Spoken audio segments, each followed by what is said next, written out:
Yo, what's up mga kagala? Nandito tayo ngayon sa Purok Damayan, Barangay Magara, Roas, Palawan. So, hinihintay natin yung kapatid ko, si Jerwin.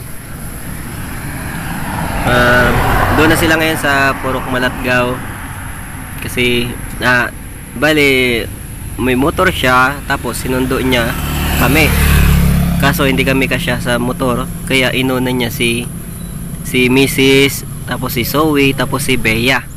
So babalikan niya lang ako kasama yung mga gamit namin.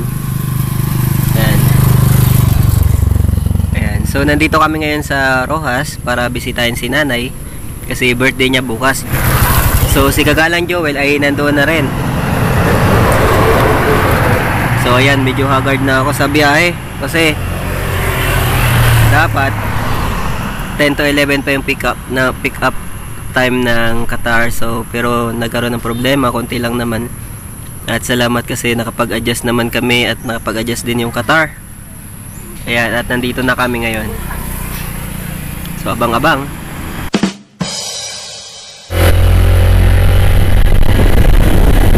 So ayan, kasama ko natin yung tol. Nagkaragyan. Nakabang kung saan yung saan yung pin. Ayan, wala ko.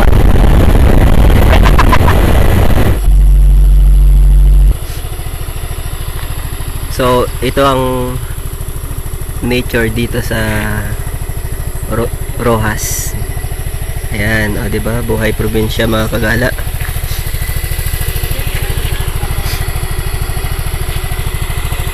So, nakicharge pa ng cellphone si Kagalang Jerwin. Si Utol. Ayan. Nag-charge din daw? Ayan, ano pala yan? Power bank. Powerbank guys, tatlo na ito, pang malakas yan. Okay. Quack. Yo, what's up mga kagala? Yan. So, flex ko lang itong gusto ko lang ipakita sa inyo itong yung hose na to. Alam nyo ba na galing to sa ilog? Doon, basta doon malayo to. Tapos ang laman nito ay tubig.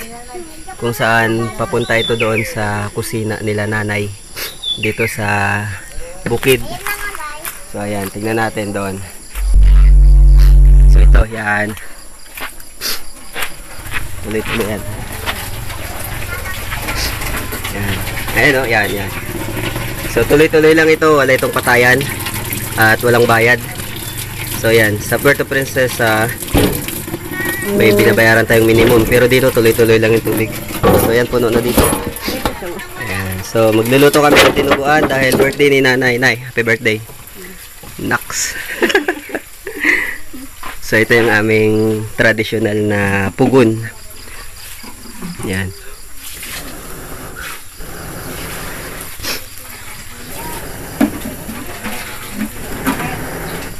Ganda sana may tayo. Yan. So ayun, tuloy-tuloy lang yung aming tubig dito. Ayan, astig, diba? So, gumagayat-gayat ako ng papaya. Binalatan ko na yan. Ayan, ito yung aming lamang loob na gagawing dinuguan. At meron tayong spaghetti mamaya at saka pansit. Ayan. So, hanggang dito na lang. Flex ko lang to.